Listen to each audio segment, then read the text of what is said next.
I wonder how many comments I'm going to get about people being annoyed at how I say Everest. That's it. That's my intro. Hey, I'm Amanda. I'm professionally curious and I talk for a living, and you're watching Swell Entertainment, the channel where I tell you about whatever I'm obsessed with every week. And today we are talking about a scam happening on the tallest mountain in the world. It is, right? I didn't misremember that. Hold on. Side note, unrelated, but also not. I saw Mount Fuji yesterday. That's my new best friend. I'm literally obsessed with Mount Fuji. Yeah, highest mountain. I was right. On the Nepal-China border, okay? When I'm on stream, people get annoyed at me at how I say Everest. I say Everest, but it's like Everest is how I'm supposed to say it. Like I'm supposed to say Everest, like ist instead of est. Listen, I'll do my best. I think it'll be okay. You know, when I made the Alpine divorce video, a couple of people were like, oh my God, I hope we get more videos like this, please. And like, I don't know if you're meaning me to talk about like men abandoning their girlfriends hiking or like more mountaineering based videos, but like, here's a mountaineering based video. So I'm fascinated by Mount Everest. As someone that wants to, see as much of the world as possible, the concept of climbing Mount Everest is intriguing to me in that way. However, I do know that like there's a lot of like ethical issues, with like the tourism of it all and like the Sherpas and like, Westerners paying money to like have someone lug your gear for you. You know what I'm saying? I'm also obviously, that's a lot of money, and also mountaineering. And so I've told myself that like I'm not allowed to try climbing Mount Everest until I summit 2 other peaks. But I'm also not allowed to do that until I run a marathon. And I really don't want to run a marathon. So I feel like that's going to stop me from ever actually climbing Mount Everest. I don't think I can do it. It's not that. It's for my own health and safety and the ethics. We should not let me do this. You know what I'm saying? But I'm fascinated by mountaineering, and I'm fascinated by the mindset of people that go into like extreme adventure, exploration, and mountaineering and things like that. I've seen a lot of people speak that have like climbed Mount Everest, or like have interviewed people that climb Mount Everest and like other peaks and do like insane daredevil type of things. It's always interesting because I do think there's a lot of people that are like, I want to do the difficult thing, but I want to pay to do it safe so that there's literally no risk to me whatsoever. And I think that these two things come together for this particular concept of a scam. Like, I'm shocked there's not more scams on Mount Everest. I feel like there's a lot of scams in adventure travel, which is, I think, a concept that's become way more popular lately, especially filming yourself doing adventure travel. It's not real if it didn't happen. Even here in Japan, obviously, I'm a content creator. I'm taking content. But, like, there's been some moments where I'm just like, God, I don't want to pull my phone out. I don't want to take my camera out or anything like that, which has been I've been enjoying myself, and I've been allowing myself to have those moments. But like, I literally did a tour for Mount Fuji because I thought this would be interesting, where the point of the tour was going to all of the like Instagrammable photo spots that are like go viral, specifically around Mount Fuji. Now, it was one of the better tours because of the way it was laid out. It was much more conducive to what I wanted from a tour experience, where it wasn't like, hey, we're spending an hour and a half in the car to go to our next location. We were like 20 minutes if there's no traffic. Yay, But I thought that was so interesting. And then there was also elements of the amount of people I found, because I talked about how Mount Fuji, with the weather in Japan, there are times where you can't see it because of the clouds. So like even my train from Kyoto to Tokyo, they were like, oh, don't worry about where you're sitting. You should be able to see it like on the left-hand side in the train. Because it was raining, obviously we didn't see it. So I was like, oh, that's okay. Like not a big deal. But the amount of people, especially at the Lawsons was funny. There's a Lawson that is in front of Mount Fuji. Lawson's a konbini. I like Family Mart more. I'm so sorry. It's cool at night. We went during the day, but you can see Mount Fuji behind you, so you like get a photo with the Lawson and the Mount Fuji, okay? But the amount of people that were pissed because the clouds were blocking Mount Fuji. Like genuinely upset in front of this konbini. Fascinating, And so like there's this concept that I find interesting of like, oh yeah, I'm gonna go to another country to take photos specifically. That's a tangent. I'm so sorry. It's just something that I've been thinking about, especially being on this trip a lot. Like, obviously, like taking photos on a trip is not like it's not a new thing, obviously, but there's an element of, I want to go here specifically to take a photo here, not I want to go and experience this thing here and then we can take a photo. It's like, oh, this would be nice. Even when I went to, I mispronounced Fushimi Inari. I left off the mi. Technically, it's Fushimi Inari Taisha. The amount of people that were like, oh, that's where everyone takes their Hinge photos. Like, that's the Hinge photo spot. And sure enough, it was very difficult to like go through. It's really cool. They have like, I think it's like 1,000+ torii gates there. It's really cool. I'm trying to get up people's photos. Oh, goodness. It was very difficult to move through there because people kept stopping to take photos, you know, and I don't know, it's something to think about. But now with mountaineering, we obviously enter this like life or death element with it. We're still in season for Everest, right? There's only certain times of year that you can climb Everest safely, okay? That tours happen, that the Nepal government like allows people to actually like climb it and like issues like the visas to climb, which I do think is smart because, you know, it's already a dangerous thing. Let's be realistic, you know, with like the danger level at the time of year and things like that. But like you have to have a guide, you have to do X, Y, and Z. Like there's certain requirements for doing it, which I do think is smarter. There are also people that do try and do it illegally, which I think is dumb because no one's gonna know where you are and you're gonna die. You're gonna die. God, I saw a video the other day. I get served so much, especially because I'm really into like hiking lately and looking at more camping videos and stuff. There's a lot of climbers that also do the same type of content. So I've been getting a lot of climbing videos. And so by that definition, I've been getting a lot of Everest videos because we're in Everest season. And it's always very interesting. There was an AI girl, I think, that went really viral. She was like, oh, my friend died and I got to keep going. And she like had frostbite on her face. Yeah, I guess that girl was AI. So my memory was conflating multiple videos. So this is Bianca. She is a real person. She summited or attempted to summit at 17 with the help of her family who had summited Everest before. She ended up spending like 4 days in the death zone at like Camp 4. And obviously, as you can see, had very severe reactions to it. She is a real human. Then we have videos from this account. This account is entirely AI. Losing my sister just 300 meters from the summit was the cost of doing business here on Everest. My sister did not make it, but I promise you this was worth it. I can feel her with me up here. But everyone was like, oh my God, Everest climbers are crazy. Like this girl's friend died and she's still trying to summit. And it's like, yeah, a lot of these people can be selfish. I think there's an element of it. I'm traveling alone in Japan. There's an element of selfishness to that. I fully acknowledge that. Frankly, this trip has made me realize I really don't want to be around other people. I love being alone. To do well alone, there's an element of selfishness to it. You know what I'm saying? But with mountaineering, and especially Mount Everest, you do have to have a guide. There's a level of dependency that you do have because you have not done this thing yet most of the time. So you need someone who does it all the fucking time and also can handle the conditions better than you can and is prepared to help you if you're gonna fucking die because you're in a climate that you, regardless of how long you stayed at base camp, okay, your body is not designed to live and survive in the death zone. They call it the death zone. So like you, by definition, have to depend on other people. And that is how the scam is happening. God, we haven't even gotten to the scam yet. There's a lot of scams on Mount Everest. There's two main ones, okay? There's definitely a few main scams that I've heard of in particular. The main one is your tour company where you're paying all this money and you think you're getting a good deal because it's cheaper and then they like add things on later. That's just travel shenanigans, except you're in a life or death situation. So guess what? You're going to do it. And so some people try and cheap out on like a cheaper tour. And in some instances, I have heard instances of like, oh yeah, we're on a cheaper tour and the tour was bullshit and they didn't have the proper permits and things like that. And so it's like, yeah, good luck. Everyone's lying to you. Like, that's crazy. Do your research. Oh my God. Don't just do the cheapest option. Sometimes you have to spend money to not die and do something legally. Or you could just not do this. But like, let's face it, we're past that with these people. Even getting to base camp is a trek. You have to spend time at base camp for an X amount of time to like acclimatize. And then you try and summit. And then you have to get out of there. You know, like there's all of that. So Outside Magazine said, how much does it cost to climb Everest? In 2026, we crunched the numbers, and this is just one poll from that article.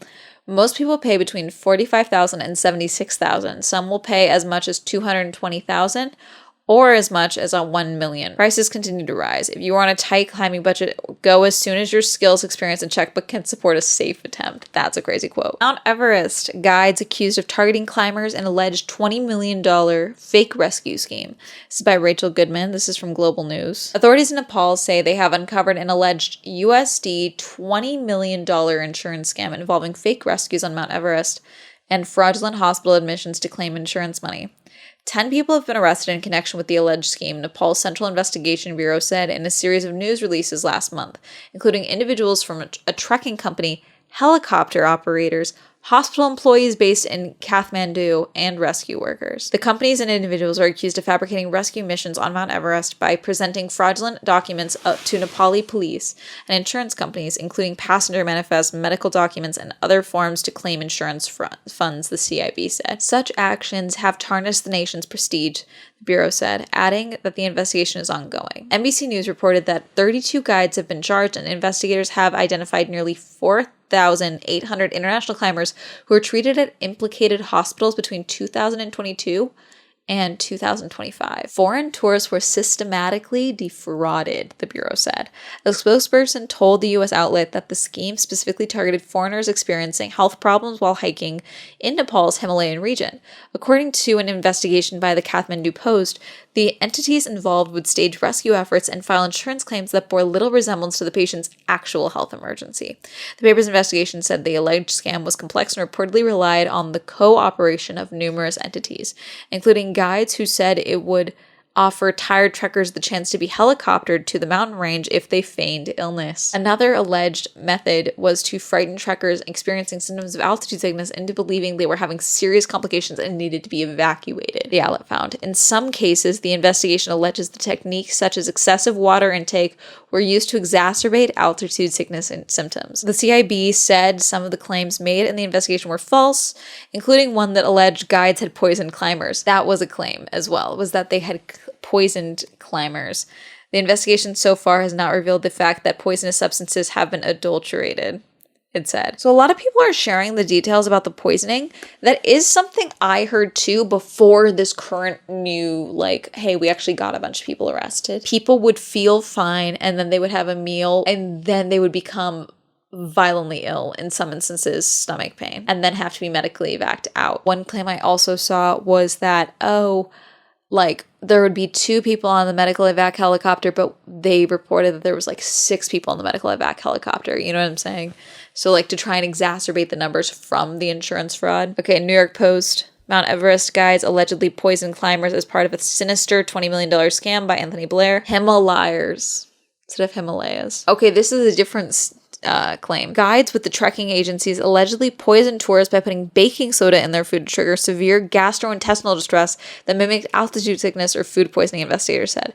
Once ill, the visitors were allegedly pressured into agreeing to costly emergency helicopter evacuations, with operators using forged medical and flight documents to bill international travel insurers for the cost, according to authorities in the Himalayan country. Those ill-gotten gains were then allegedly spent among the guides, helicopter companies, trekking agencies, and the hospitals where the tourists were taken for severe treatment. The investigation began in January when 6 executives from 3 prominent mountain rescue firms were arrested. January is when I started hearing stories about this. The groups allegedly fraudulently obtained at least $19.69 million in insurance payout, according to police.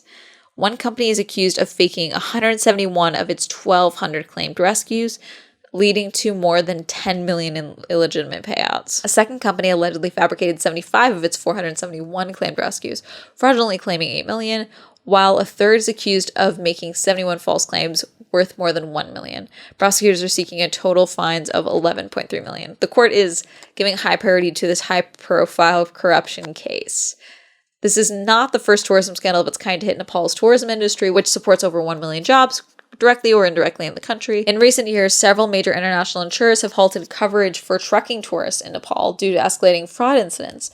In 2018, the Nepalese government claimed to have eliminated all intermediaries involved in arranging emergency evacuation for tourists, making operators legally responsible for their clients throughout the trip. This move is supposed to make tour companies more accountable by requiring them to submit details of any rescue flights or medical treatment to Nepal's Department of Tourism. The scam continued due to lax punitive action. The chief of Nepalese Police's specialized organized crime unit said, "When there is no action against crime, it flourishes. The insurance scam too flourished as a result." Now, this is not a victimless crime, especially if people were actually poisoned, obviously.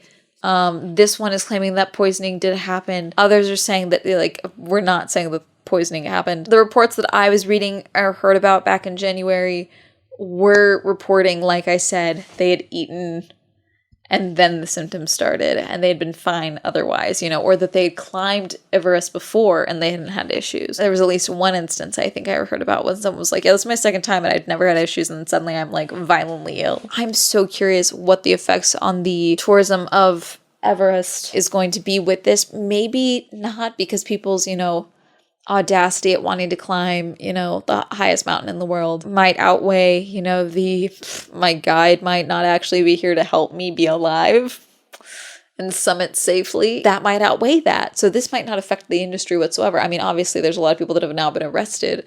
I'm curious how this will all play out.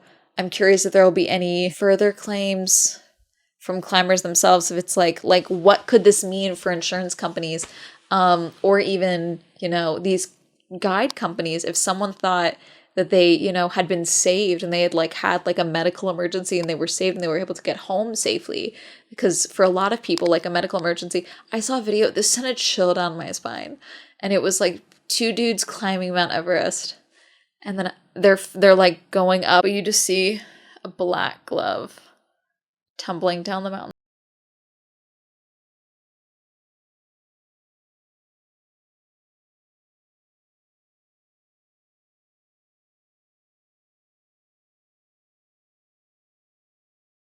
Fantastic. On the white snow behind them.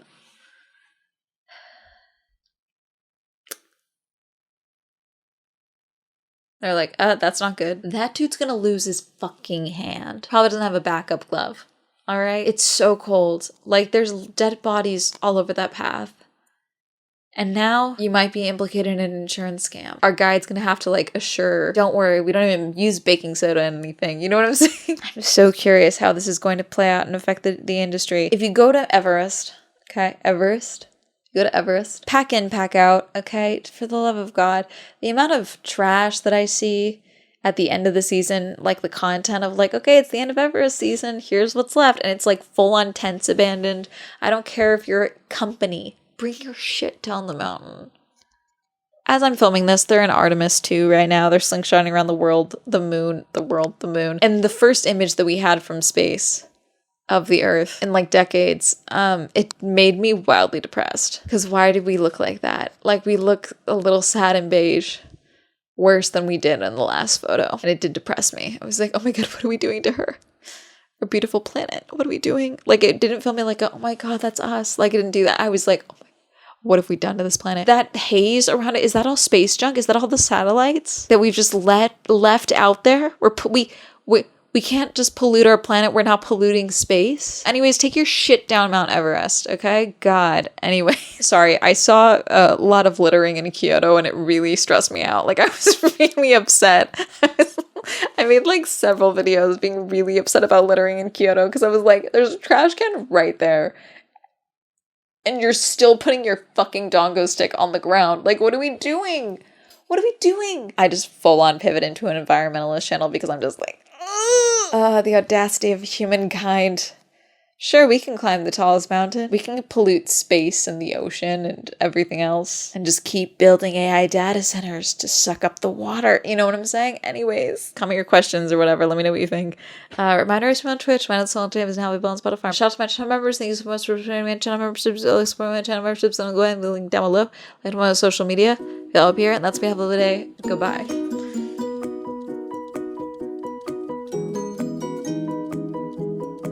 Usually when I make videos like this, I want to have a fun, quirky outro, but I'm just saying if you're going to climb Mount Everest, don't be dumb.